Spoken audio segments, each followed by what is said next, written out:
All right. Welcome to the Sci-Fi Express Lane. I'm about to get started, about to drive into the express lane. We about to do it. Today is, kind of feel like I did this already. I feel like I talked about this in November. But this is the best movies of 2024 by Jeff Carroll, writer, comic book creator, filmmaker. Let's get it on. I actually don't feel excited about this list, although the movies that are on it were all great. I just feel that 2024 was a weak year in terms of movies. The choices, I don't even feel hard. I don't even bat an eye, over the choices. And I actually have 11 of them, but let me go through. I think it's easy to start with the easy ones. First, Dune 2. That's not my number one. Maybe it's number 3, number 2. But it's the first one. I was like, let me knock this out. I went through all my movies that I watch on my AMC Premiere package. They save it, so it's really easy this time. I used to have to go through Movie Mojo to see which movies came out in the year. But now I just go through the AMC. I probably could have done that years ago, but I just go through whatever is on my AMC, and those primarily the movies. Sometimes I see movies that's not in there, but there you have it. So Dune 2, not really excited about it. It was a beautiful movie. Wow. I already talked about my feelings that it is an analogy that I don't know how to say it. It's an analogy that isn't complete, or a lot of people don't get it in terms of it being about kind of the spice trade. And I didn't like how Home Dude betrayed Zendaya's people and Zendaya. So hopefully he'll make that up in Dune 3. But yeah, it was kind of, the story is kind of whack like that, right? Oh shoot, that was a sign. I need to put some more respect on Dune. Anyway, yeah, so Dune 2 makes it. Probably my number one. I'm going to say this is either my number one. Damn, I'm pushing Dune down to 3. All right. Kingdom of the Apes. Kingdom of the Planet of the Apes. Ridiculous. It wasn't as good as I wanted it to be, or felt it could be, and I don't know why I'm feeling that. I don't feel that way about every film. The next one I'm going to say, I definitely didn't. But I loved What a Glorious Day. I felt I'm waiting, anticipating, Planet of the Apes getting up to where they fighting humans again, or I don't know. They've done so many. This is like the 4th one, and they've covered so many ground. I don't know why I keep wanting to do something that they didn't do. Maybe because I know they're doing a whole thing that I know they're trying to do 6 movies that I'm anticipating the next future movies. But anyway, I really liked it. I wanted more. I want to get the gorillas to have their big world like in the cartoons. I want to see that. So maybe that's what it is. I want to see some of that stuff. All right. What's the other one? What's the next one? This one could have been my number one, and probably is my number one. And that is Godzilla vs. King Kong, The New Empire. Love it. I love the world building in the underworld. I love the gorillas. It was perfect. The only thing I would say is the carnage in the world on Earth. They're smashing the pyramids. They're smashing through cities. It's a tragedy. You're setting the Earth into a post-apocalypse. And, Pacific Rim did some of the same things, but they kept it confined, so it wasn't so bad that you could see Earth continuing, but you also saw Earth in a post-apocalypse. So that was my downside, but I love it. It's probably my number one. I love the universe. I was telling somebody that they changed Kong successfully. You don't even remember the racist King Kong that came out, the black and white, where he was in love with a white girl, and the people were what do you call it? Savages, right? They made them beautiful wisdom people that probably have a connection to space. They need to do the Monster Zero all over again because they need to take the universe to space Japanese people. All right. Next one I have on my list is Transformers 1. Transformers would never make any of my list, but this Transformer answered a lot of questions. Transformers is such high sci-fi that I just, it's like Alice in Wonderland, how do the robots do this? Why do they talk like this? So this movie answered a lot of those questions, and I love it for that. It was also entertaining. Now, it's probably 9 or 10 on my top 10, but it's there. Next one is Alien Romulus. Perfect. Love it. That's what we're going to forget all of the sexual stuff that the Prometheus was and the Covenant was on. This is back to Aliens 1 and 2, straight out terror fighting. And I'm waiting for the robots to get to the level of Terminator where we can actually see a robot verse in Alien. I'm all for that. Furiosa. Was the sequel. It was just entertaining. It's not something I'm saying, oh, it's the best, best movie I've ever seen. Probably wasn't even better than Mad Max Fury Road, but I like the fact that they added on to the universe. I thought Thor's character was irritating, but I saw it again, and the second time he was good. And so this year is, no perfect movies, but a whole lot of entertaining movies. Then definitely entertaining. Let's go with it. Will Smith and Martin Lawrence. Bad Boys. I don't like Martin Lawrence, Will Smith as much as they like each other being together. I feel Will Smith has better movies by himself, and Martin Lawrence, although he may not have a better Martin Lawrence movie by himself, he certainly works better with Eddie Murphy, and I would like to have seen him and Eddie Murphy team back up again. The only thing is, Martin Lawrence looks like a tragedy or a survivor story, right?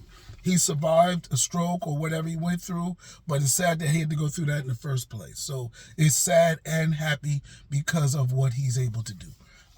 Next, American Fiction, right? Perfect, spoke to it, multi-generational adult story that appealed to everybody.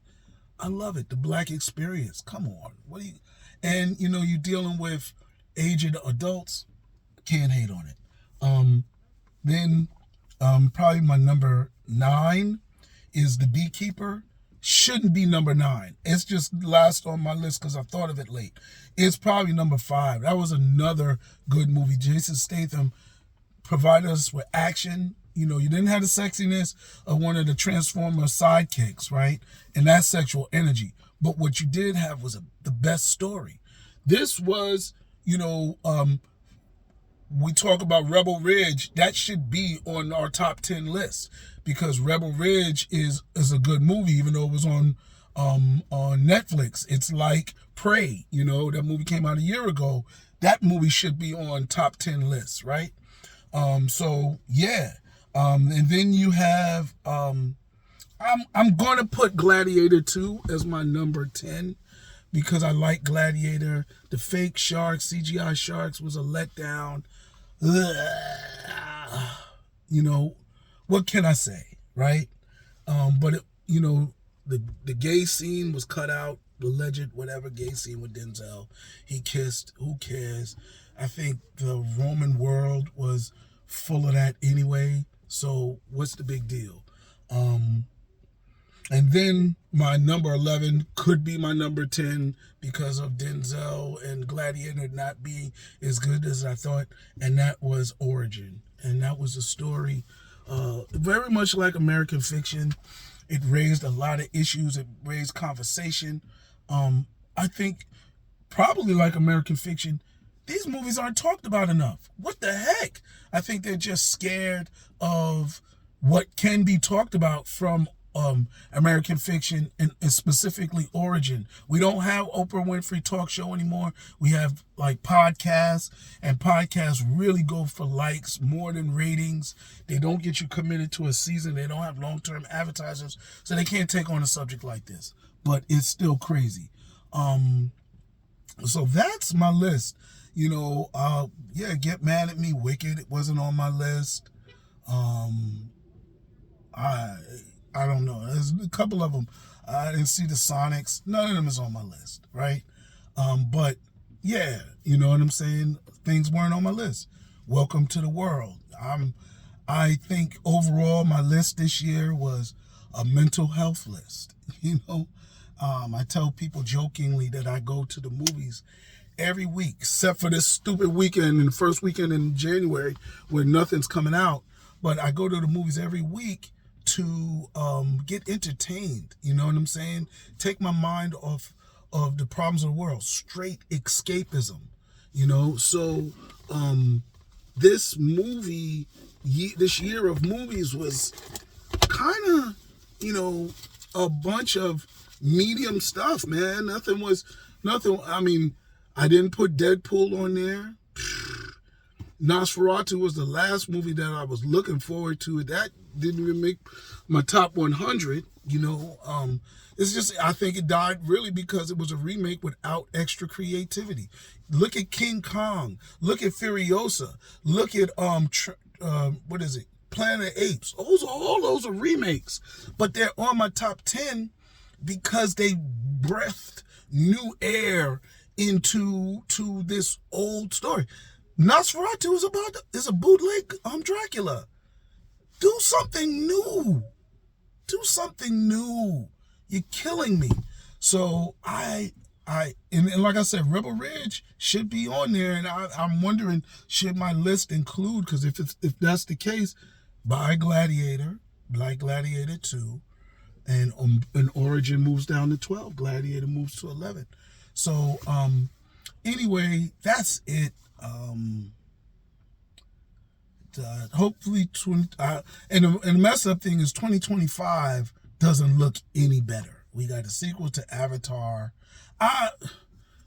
I just hope there's like some malignance that Megan's, Megan's going to a sequel, but still it's a new brand.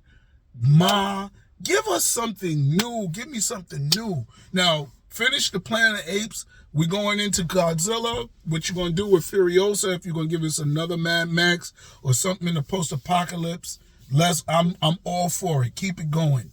Transformers, you got a new universe. Let's see them fight on another planet or something. When is Alita Battle Angel 2 coming out? There's a lot. Oh, there's another one that let me down in 2024. Civil War. I don't know how much I was looking forward to this movie, but Civil War was there, but it let me down. Civil War is about a civil war, a third civil war, a second civil war in America. How big of a story could you make that be? But it let us down. Oh my God. It wasn't about the journalists. It never got into the different types of people.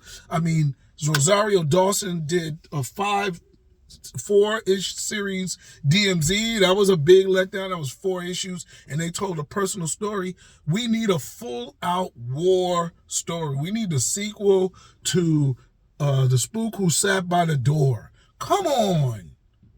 We got the stories to do it. You know what I'm saying? Don't have to be Trump and all of them. I feel like I'm going to write one of them stories.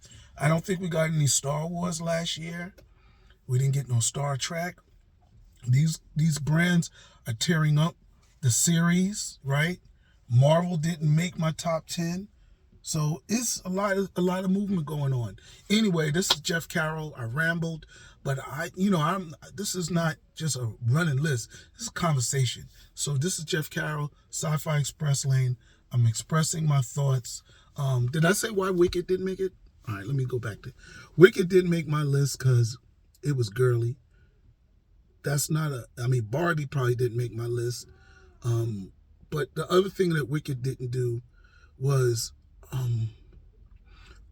the controversy around who Cynthia Erivo was, the controversy around the Wicked Witch being connected to Wizard of Oz, where black people are. I don't know. It was just so much left out stuff that I'm riding with it for the second one, but I'm not awarding the first one.